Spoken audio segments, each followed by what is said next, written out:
मांजरपाडा प्रकल्पाचे पाणी आज येवल्यातील डोंगरगाव येथील साठवण तलावात प्रवाहित झाले आहे।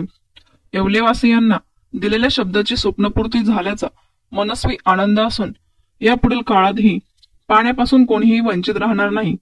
तसेच मांजरपाडा प्रकल्प केवळ पूर पाण्यावर थांबणार नाही, तर गोदावरी उपसा जोड योजना क्रमांक 3 व 4 च्या माध्यमातून पार खोऱ्यातील पश्चिमेकडे वाहून जाणारे 500 मीटर पर्यंतच्या लेवलचे 5 टीएमसी पाणी लिफ्ट करून आपण मांजरपाडा मध्ये आणणार आहोत।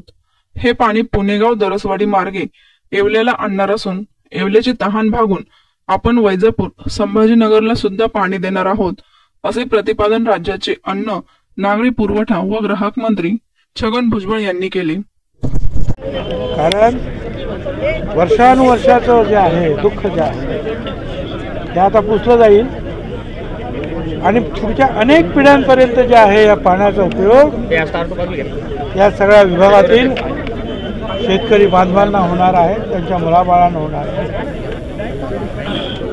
दिवाळी दसरा तर 2, 4, 5 दिवसाचा असतो वर्षातून, तो वर्षभर आमचे शेतकरी आणि आमच्या भगिनी जे आहेत कष्ट करतील काय आणि जीवनामध्ये आनंद त्यांच्या फुलणार आहे।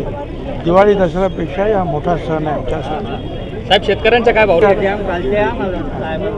सगळे आत्ताच आहे, नाचता आहे, लहान मोठे नाचता आहेत, डोळ्यामध्ये अश्रू आहेत त्यांच्या। आणखीनही त्यांच्यासाठी काम निश्चितपणे याच्या पुढे आम्ही करणार आहोत काय।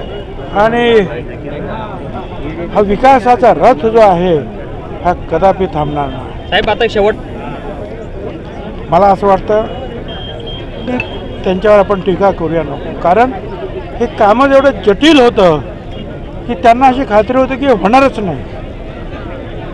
पण मी मगाशीच सांगितलं, प्रयत्न आहे रगडिता, प्रयत्नात पराकाष्ठा करा, तुम्हाला विजय मिळाल्याशिवाय राहणार। आणि अनेक वेगवेगळ्या ज्या योजना आखून कृत्या ऐकून हे आम्ही यशस्वी केलेले आहे।